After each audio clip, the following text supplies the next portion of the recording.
Jade's story is a difficult one. I ran away from home when I was 14 years old.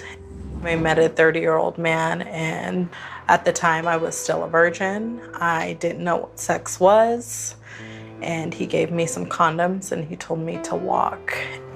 That's what I was groomed to believe my purpose was. Jade is one of many young people who have been lured into the sex trade and forced to stay there. These are children. It's important that we look at them as victims and that we treat them as so. The most horrible word I ever hear is calling a girl a prostitute.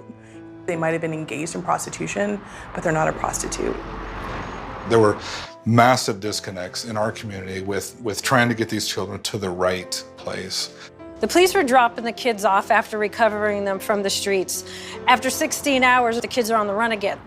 Mercy Care teamed up with the Phoenix Police Department and social service agencies to create a public-private collaborative to tackle the problem on many different fronts. We needed a 23-hour assessment place where we can hold the kids, so we reached out to St. Luke's Hospital. The purpose of our program is to address and de-escalate the crisis, be assessed by our nurse practitioner, and then return back to Guardian with increased services. We needed a partner with the Department of Child Safety and other behavioral health providers. Streetlight USA is a facility that houses girls who are trafficked.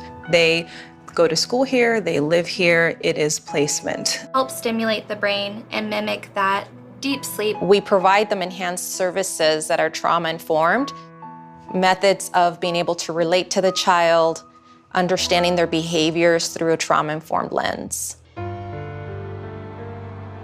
For young people who have turned 18, the Dream Center offers a residential program and support that's tangible and intangible.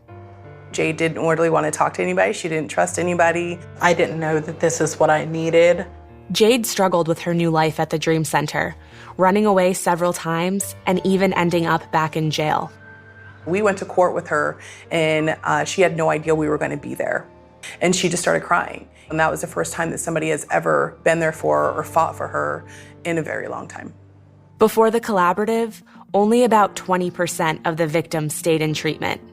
Most ran away within 24 hours. We now have a retention rate of about 94%, which is phenomenal. Once we all came together, we were able to talk about the different aspects of what we see as the police, what behavioral health sees, what Department of Child Safety sees, and now we understood the whole problem, where before we didn't. It really takes a village to intervene in the life of a child that has been trafficked. For so many service providers to wrap services around the child, it really helps them to feel wanted, to feel safe. Children who have been trafficked can recover. It does take a lot of time, a lot of people. It takes a lot of energy, a lot of love, but their story can be rewritten. Today, Jade has completed her GED and is one semester away from receiving her associate's degree. Her goal is to get a master's degree in counseling.